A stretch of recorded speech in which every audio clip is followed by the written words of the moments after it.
warahmatullahi wabarakatuh. Bismillahirrahmanirrahim. Alhamdulillah wassalatu wassalamu ala Rasulillah wa ala alihi wa sahbihi ajma'in, amma ba'd. Jadi pagi ini kita akan baca dari surah Ibrahim bermula dari ayat 34. A'udzu billahi minasy syaithanir rajim.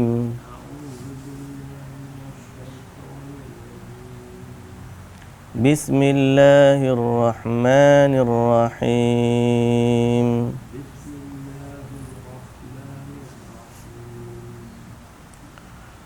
Wa ataakum min kulli ma sa'altumuh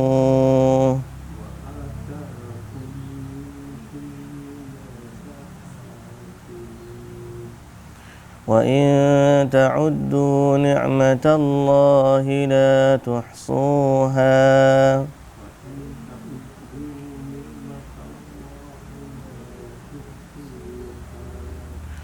innal insana lazalumun kaffar.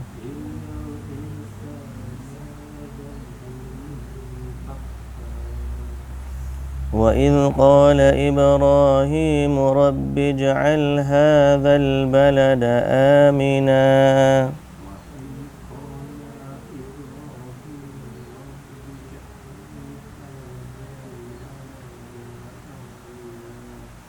وَاجْنُبْنِي وَبَنِيَّ أَن نَّعْبُدَ الْأَصْنَامَ.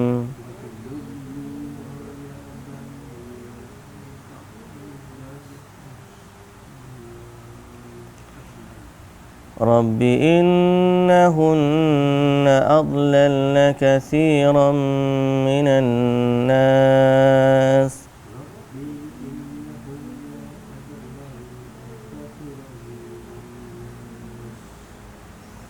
فمن تبعني فإنه مني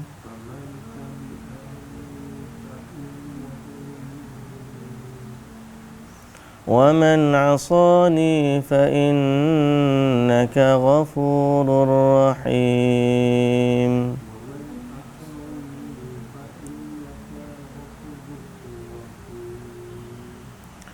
ربنا إني أسكنت من ذريتي بواد غير ذي زرع عند بيتك المحرم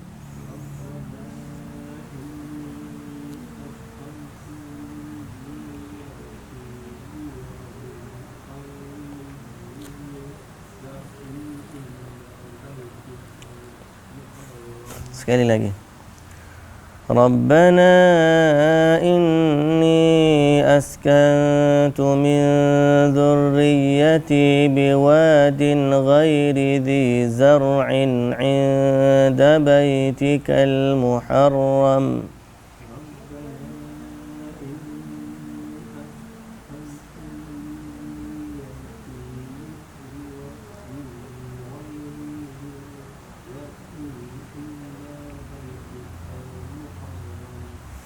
ربنا ليقيموا الصلاة فاجعل أفئدة من الناس تهوي إليهم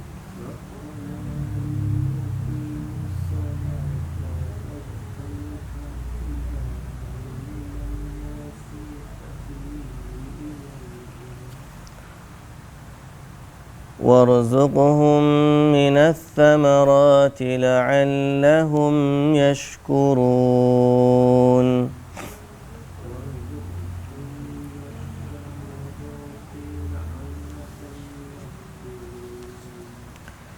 ربنا إنك تعلم ما نخفي وما نعلن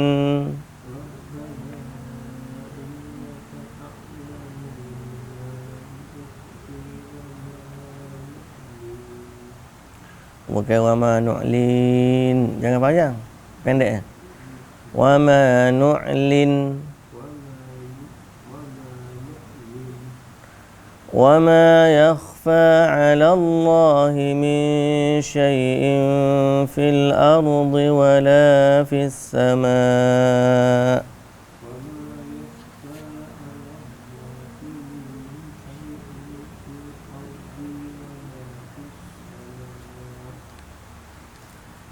Apa Ustazah telefon ni? Tak dengar kot. Cuba sekali lagi.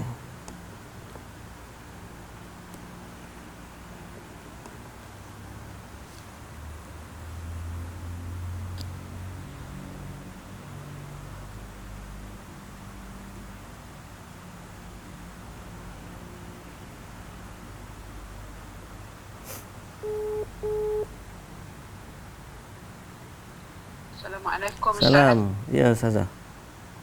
Ada kuliah tak Ustaz pagi ni? Ada? Ada online tak? Tak sampai lagi yang tidak. Saya tengok ada orang tanya. Okey Ustaz. Terima kasih Ustaz. Ada orang tanya je. Saya dah stop dah. Dah stop dah tadi ya.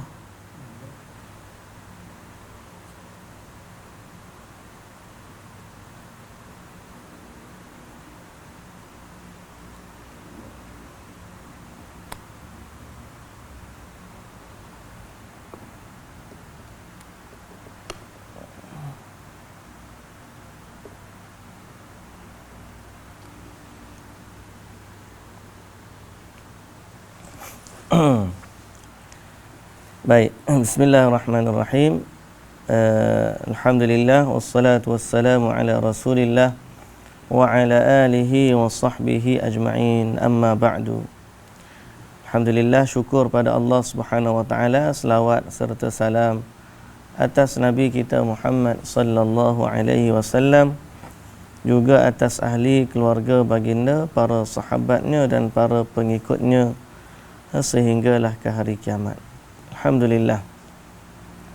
Baik, jadi pada pagi ini kita akan menyambung tadabbur kita dari surah Ibrahim ayat yang ke-34 dan sehingga 37.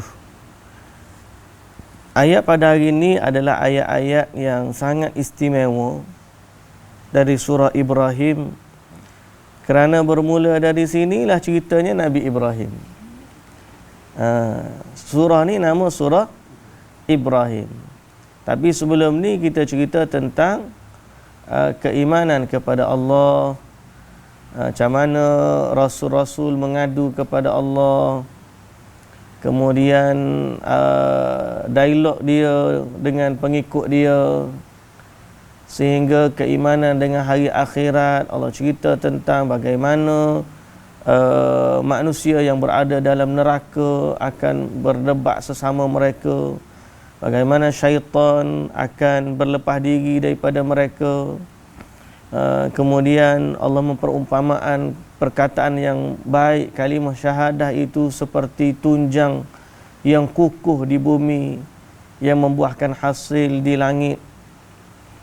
Dan perkataan yang buruk itu pula seperti pokok yang tak kukuh, mudah tercabut.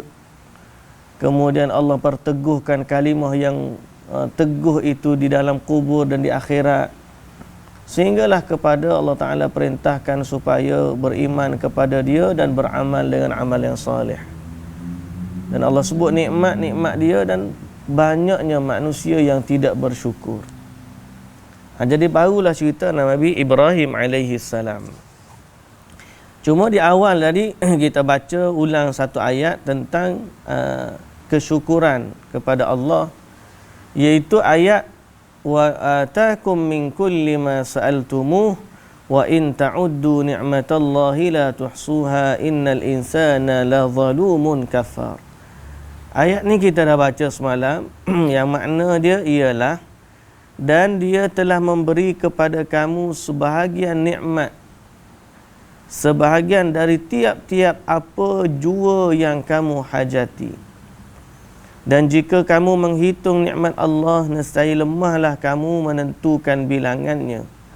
Yang ni kita dah sebut dah semalam, bagaimana kalau kita nak hitung nikmat Allah atas diri kita ni terlalu banyak. Yang kita boleh kata ialah alhamdulillahi ala kulli hal. Okey. Cuma di hujung ayat ini Allah Subhanahu wa taala kata innal insana la zalumun kafar. Sesungguhnya manusia sangat suka berbuat zalim.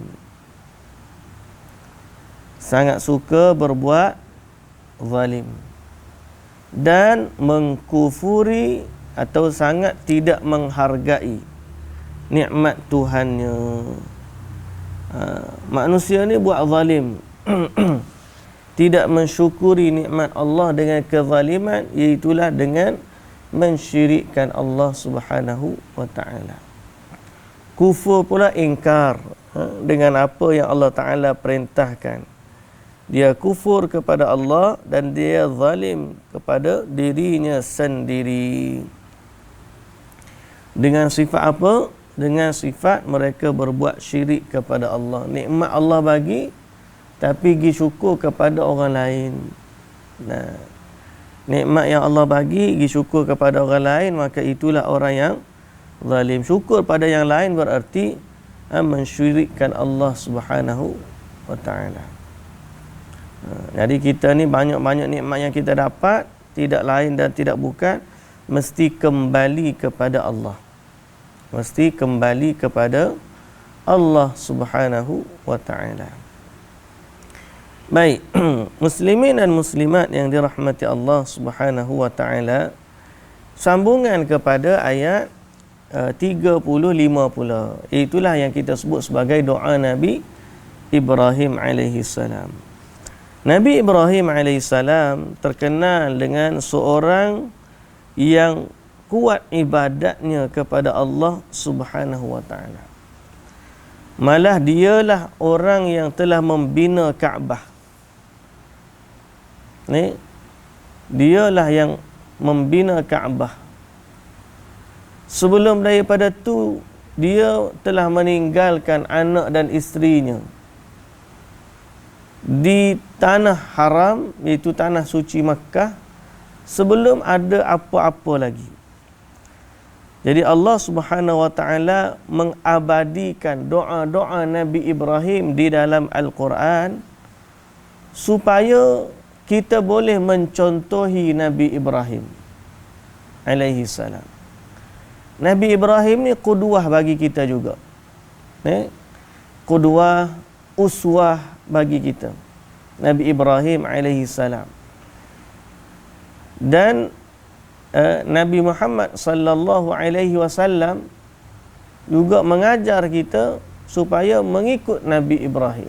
Dipanggil sebagai Abul Anbiya, bapa kepada sekalian nabi-nabi.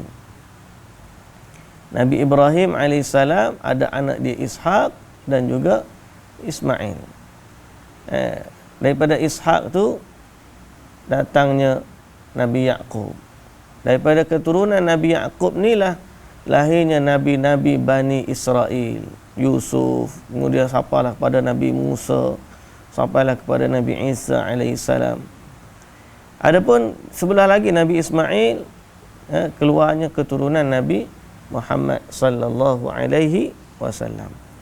Jadi Nabi Ibrahim ni adalah bapa sekalian nabi, bapa kepada nabi-nabilah. Dan dia merupakan contoh bagi kita. Sebab tu Allah Azza wa Jalla abadikan doa Nabi Ibrahim ni, kerana dia orang yang sangat taat kepada Allah. Dikenali sebagai apa? Khalilullah. Dikenali sebagai Khalilullah. Baik, Nabi Ibrahim alaihissalam antara doa dia, Rabbana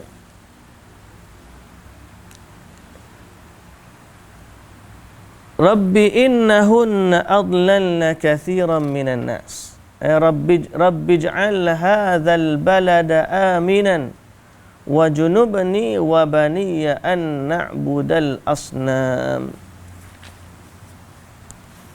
Pertama doa dia, ya Allah, jadikanlah negeri ini negeri yang aman.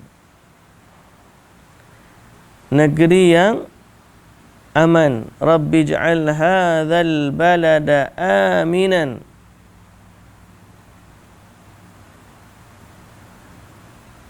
diberi doa yang aman.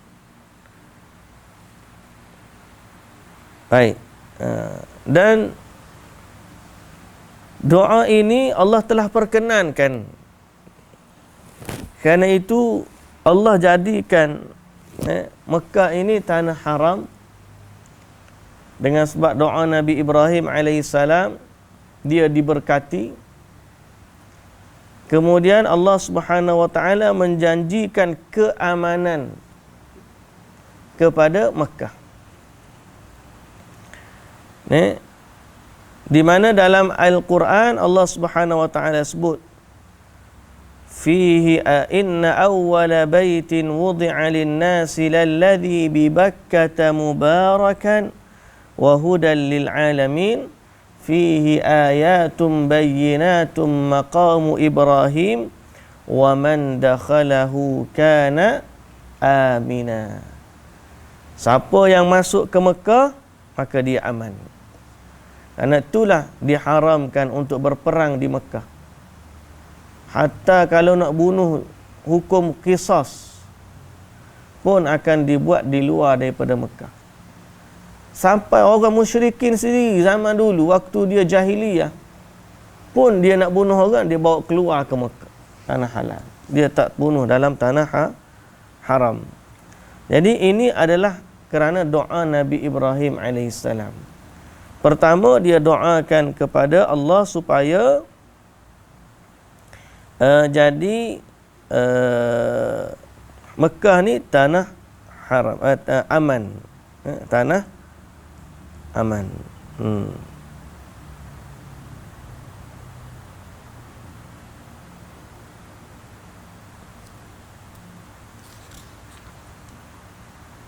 Dan dia doa ni waktu dia tinggalkan Nabi Ibrahim alaihissalam.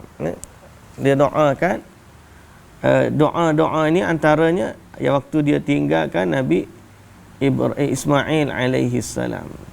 Yang jelas di doa yang ke-37 tu. Ya.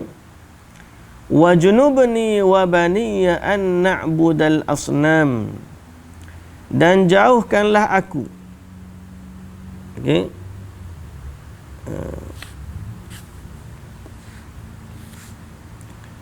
Dia kata wahai bukan mula ni.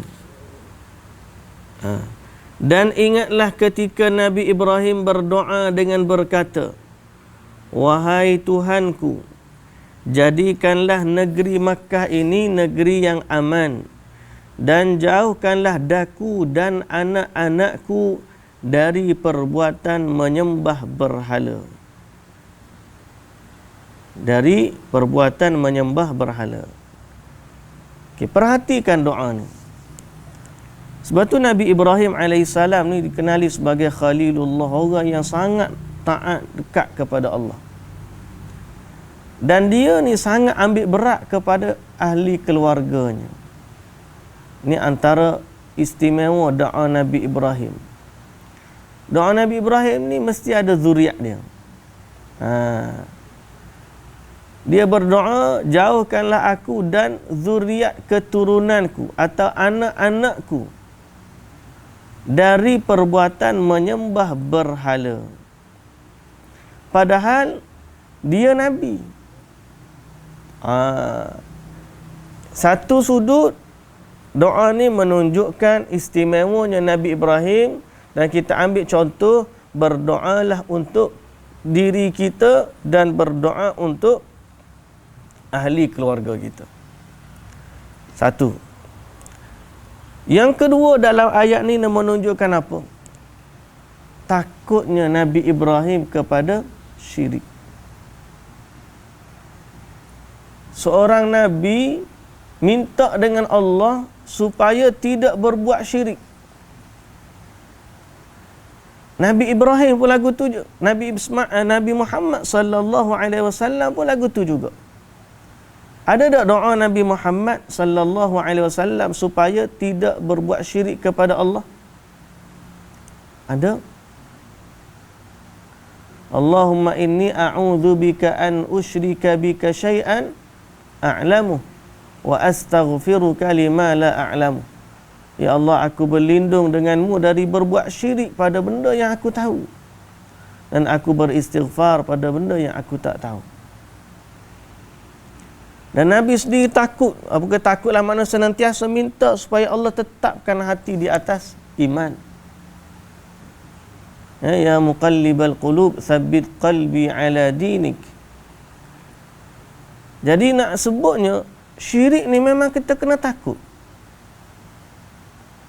Syirik ni kita kena takut. Bila Nabi SAW ditanya, dia kata sahabat, benda yang aku paling takut kepada kamu apa dia? Syirik yang kecil. Syirik yang tersembunyi. Nabi paling takut kepada umat dia, syirik. Sebab apa besarnya dosa syirik ni? Kalau orang tahu besarnya dosa syirik, dia akan minta berlindung dengan Allah daripada kesyirikan. Dan syirik boleh berlaku dengan sekecil-kecil benda. Seekor lalat pun manusia boleh berbuat syirik dengan lalat. Maknanya, di sebuah berhala, korbankan walau seekor lalat. Kalau dia korbankan seekor lalat, syiriklah dia. Habislah dia.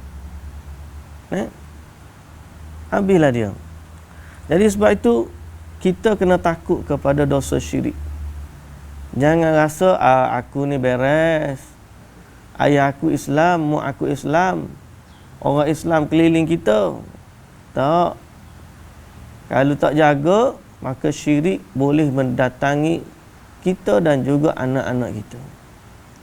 Budak-budak lah ni zaman apa tu? Teknologi. Tengok cerita movie. Dengan Doraemon pun kadang-kadang dia rasa Doraemon tu berkuasa atas segala sesuatu. Boleh buat apa saja. Berapa banyak cerita ahli sihir. Manusia percaya ahli sihir tu boleh memberikan kekuasaan. Mari pula cerita Santa Claus dia sebut. Claus aku sebut. Santa Claus.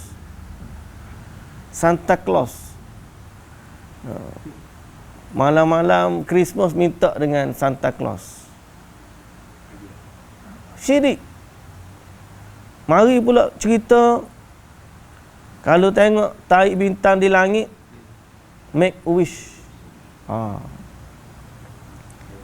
Dia pun tengok, oh ayah, ada bintang lah, make a wish. Sudah.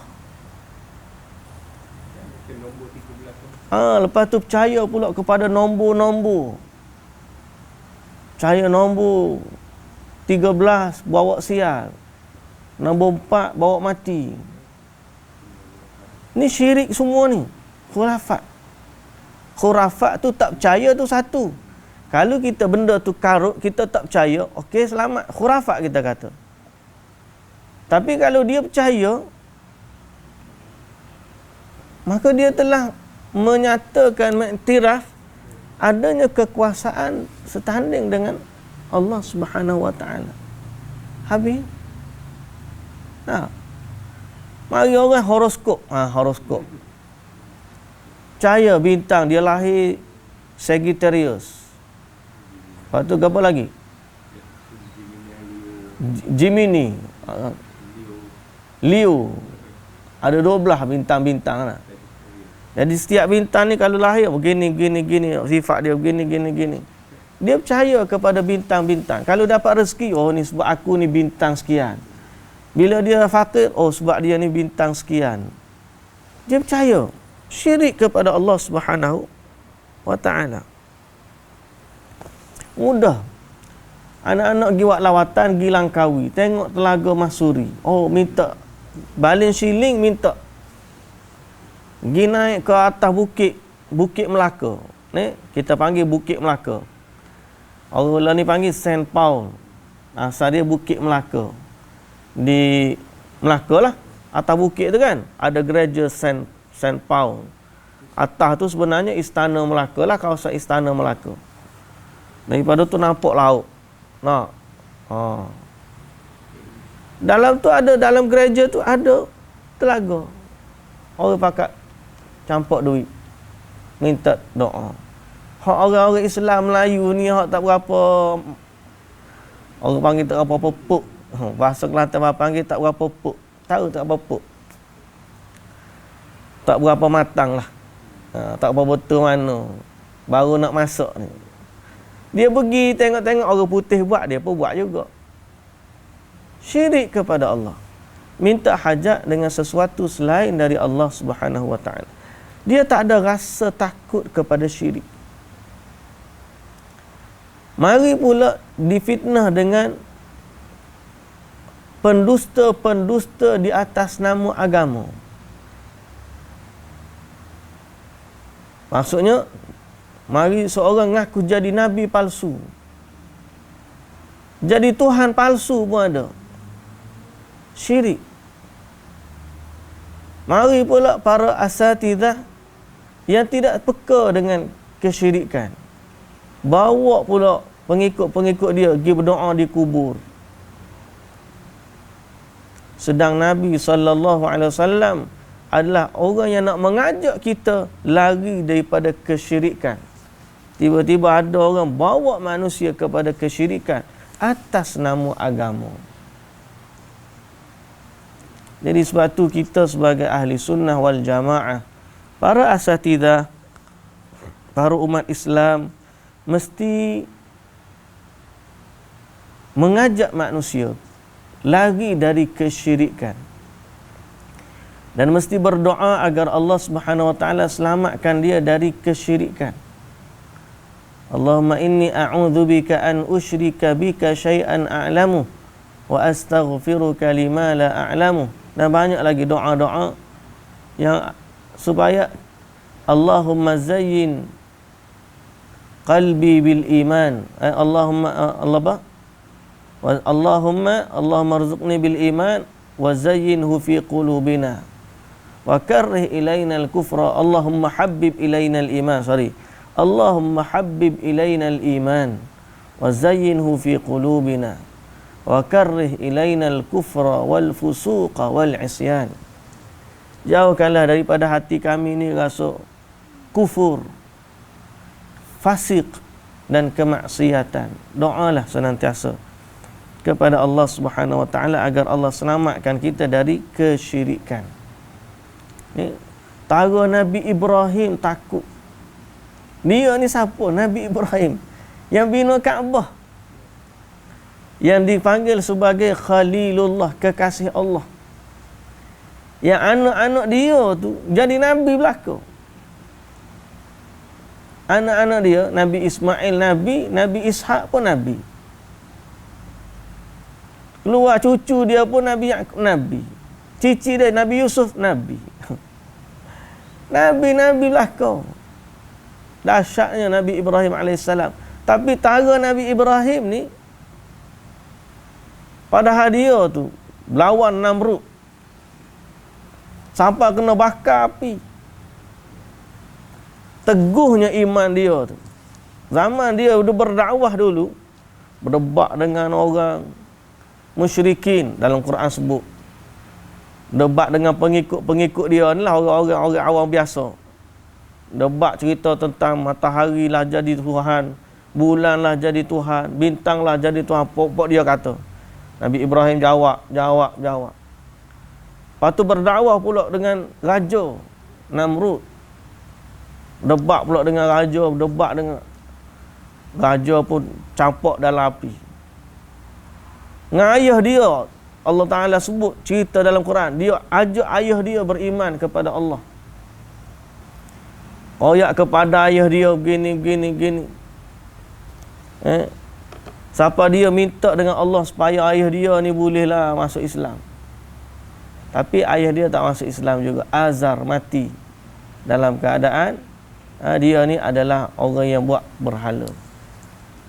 Nabi Ibrahim AS dakwah kepada ayah, dakwah kepada anak, dakwah kepada orang awam, dakwah kepada raja. Ada belaka. Semua. Taat dia tu dari sudut dakwah dia. Taat dialah bina Kaabah. Sampai sembelih anak. Allahu Akbar. Nabi Ibrahim. Boleh tahu tahap iman dia kepada Allah tu begitu tinggi. Tapi dalam masa yang sama masih berdoa kepada Allah, ya Allah, wa junubni wa bani ya an na'budal asnam. Jauhkanlah aku Nabi Ibrahim kata, jauhkanlah aku dan anak-anakku daripada menyembah berhala. Boleh tengok beras-beras pasal kalau kita nak mencontohi nabi-nabi, inilah dia. Sebab tu kita ni kena banyak mencontohi para nabi. Nabi Muhammad sallallahu alaihi wasallam, Nabi Ibrahim alaihi salam. Dan apa yang Allah cerita tentang nabi-nabi dalam Al-Quran, dia akan jadi syariat Nabi Muhammad sallallahu alaihi wasallam. Memang kita hari ni kalau jumpa suhuf Ibrahim, boleh beramal tak dalam kitab suhuf Ibrahim? Bila Quran turun, suhuf Ibrahim telah ternasakh. Nabi Musa AS diturunkan kepadanya Taurat.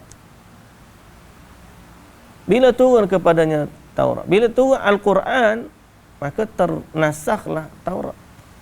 Nabi Isa dengan Injil, bila Nabi Isa turun di akhir zaman, dia kena rujuk kepada Nabi Muhammad sallallahu alaihi wasallam. Jadi ada orang kerana syoknya dia dengan Nabi Ibrahim ni, dia buat satu ajaran baru, millah Ibrahim. Dia kata apa? Dia nak ajar kita Nabi Ibrahim dulu. La ilaha illallah. Kita tak tolak Nabi Ibrahim, tak tolak langsung, kita sayang kepada Nabi Ibrahim. Tapi janganlah buat satu agama nama agama Ibrahim, millah Ibrahim. Pasal apa? Allah Azza wa Jalla dah terangkan untuk Nabi Muhammad sallallahu alaihi wasallam apa dia yang Nabi Ibrahim nak ajarkan kepada kaum dia, keluarganya, rajanya dan seluruh pengikutnya. Nabi Ibrahim Allah Ta'ala dah sebut. Jadi apa yang Allah Ta'ala cerita dalam Quran tentang Nabi Ibrahim, tentang doa dia, tentang sifat dia, akhirnya dia jadi sebahagian daripada syariat Nabi Muhammad sallallahu alaihi wasallam. Jadi kita boleh berdoa tak dengan doa ni? Boleh. Sebab ini contoh teladan yang Allah sebut dalam Al-Quran, dan Al-Quran untuk kita semua. Jadi bolehlah ikut Nabi Ibrahim dalam bab ni, tapi janganlah mungkin ambil cari kitab Taurat lalu kamu kata aku ajaran Nabi Ibrahim. Adalah rasul dia tu, ada di Indonesia ngaku dia ni rasul, dan dia mengajak manusia kembali kepada ajaran Nabi Ibrahim. Dikenali agama dia millah Ibrahim. Kan ramai yang pengikut dia. Saya pernah cerita semalam. Ada orang cerita, ada orang ikut millah Ibrahim. Di Malaysia ni pun, kalau tengok Wikipedia kan, Wikipedia dalam internet tu kan, dia kata mereka mendakwa dia ada 50,000 pengikut. Di Indonesia dan di Malaysia lah, dua negara ni. 50,000 pengikut. Di Malaysia ramai. Yang realnya yang baru jumpa saya tu lah, yang cerita abang dia tu yang terikut dengan Nabi ajaran millah Ibrahim. Jawapan dia, kalau betul sayang kepada Nabi Ibrahim, ikutlah ajaran Nabi Muhammad sallallahu alaihi wasallam, kerana Tuhan yang sama, Tuhan yang disembah oleh Nabi Ibrahim alaihissalam adalah Tuhan yang sama mengutuskan Nabi Muhammad sallallahu alaihi wasallam, dan syariat Nabi Ibrahim yang terpilih tu Allah telah abadikan dalam Al-Quran untuk kita ikut mana yang sesuai dengan kita, iaitulah doa-doa Nabi Ibrahim alaihissalam, dan seumpama dengannya. Adapun Nabi Ibrahim, dia diutuskan kepada kaum dia saja. Tapi Nabi Muhammad sallallahu alaihi wasallam untuk sekalian umat. Jadi kalau kita jumpa kitab suhuf Ibrahim yang original, tidak dipalsukan walaupun sedikit, tetap saja kita tak boleh ikut, sebab Nabi Ibrahim tidak diutuskan untuk kita. Yang diutuskan kepada kita siapa? Nabi Muhammad sallallahu alaihi wasallam. Baik. Rabbana innahunna adlalna katsiran minan nas. Wahai Tuhanku, berhala-berhala itu telah menyebabkan sesat banyak di antara umat manusia. Oleh itu, siapa yang menurutku dalam Islam, maka dia jadi golonganku. Siapa yang menderhakai kepadaku, itu dengan menyalahi agamaku, maka sesungguhnya Engkau, ya Allah, Maha Pengampun lagi Maha Mengasihani. Kiranya dia insaf dan bertaubat. Jadi ayat ni Allah Subhanahu Wa Taala sebut tentang Nabi Ibrahim, yang mana dia berdoa kepada Allah, ya Allah, memang ramai dah orang yang sesat di sembah berhala. Zaman Nabi Ibrahim ni zaman memang berhala ni dalam skala yang hebat lah. Siapa berhala siapa dia? Namrud. Raja Namrud ni, kalau kita belajar sejarah dia, saya merujuk kepada satu kuliah Dr. Khalid Basalamah, cerita tentang masalah tauhid dan kisah Nabi Ibrahim alaihissalam. Dia kata Namrud ni satu kerajaan yang tak terkalahkan, sama hebat dengan kerajaan Firaun. Dan kekuasaan dia tu tersebar ke pelosok dunia.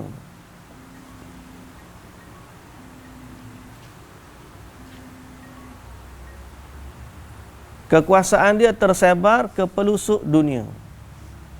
Sampai kemudian dia apa Syahid telefon pula ni, tak jadi pula.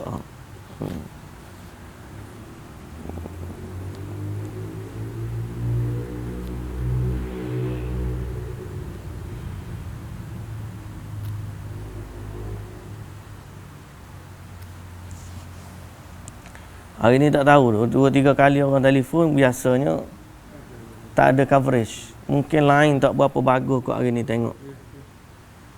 Line ada, internet tak berapa bagus kot, tak tahu macam mana. Ataupun telefon ni dah uzur dah. Tengoklah macam mana. Tapi rasa macam okey. Kita sambung balik sikit lagi lah. 7.45 dah ni. Jadi ramai di kalangan manusia terjebak dengan kesyirikan. Okay. Lalu dia kata kepada Allah, siapa yang ikut aku, dia dari kalanganku. Siapa yang menderhakaiku, ya Allah, maka ampunilah dia. Urusannya terletak di kekuasaan. Bukanlah makna dia minta ampun kepada orang yang syirik, tidak. Cuma dia minta ataupun seperti mana perkataan Nabi Isa alaihi salam. Okey. Bukanlah maksudnya dia minta supaya Allah tidak hukum mereka, tapi dia serahkan urusan tu kepada Allah. Maknanya sekiranya dia insaf dan bertaubat, sesungguhnya Engkau Maha Pengampun, ya Allah. Nabi Isa pun doa gitu juga, ya Allah, sekiranya Engkau hukum mereka, mereka adalah hamba-Mu, tak ada masalah. Tapi kalau Engkau ampuni mereka, sesungguhnya Engkau adalah Tuhan yang Maha Perkasa lagi Maha Bijaksana. Jadi urusan manusia ni kembali kepada Allah. Tapi kita tahu Allah Ta'ala sangat murka kepada orang yang syirik. Dan Allah tidak akan mengampunkan dosa syirik kepada Allah. Jadi Nabi Ibrahim AS mendoa supaya orang-orang yang syirik itu bertaubat dan kembali kepada Allah, lalu Allah mengampunkan mereka. Itu maksud dia. Itu maksud dia. Baik, ayat ni tak habis juga, baru 37, 2 ayat. 2 doa. Tak apa doa, kita syarah bab doa lah Nabi Ibrahim AS. Maka kita berhenti setakat tu dululah. Hari ni 3 kali kita berhenti online kita ni, tak tahu lagu mana, mungkin tuan-tuan boleh ikutlah insya-Allah. Wallahu taala alam. Subhanakallahumma wa bihamdika asyhadu an la ilaha illa anta astaghfiruka wa atubu ilaik. Assalamualaikum warahmatullahi wabarakatuh.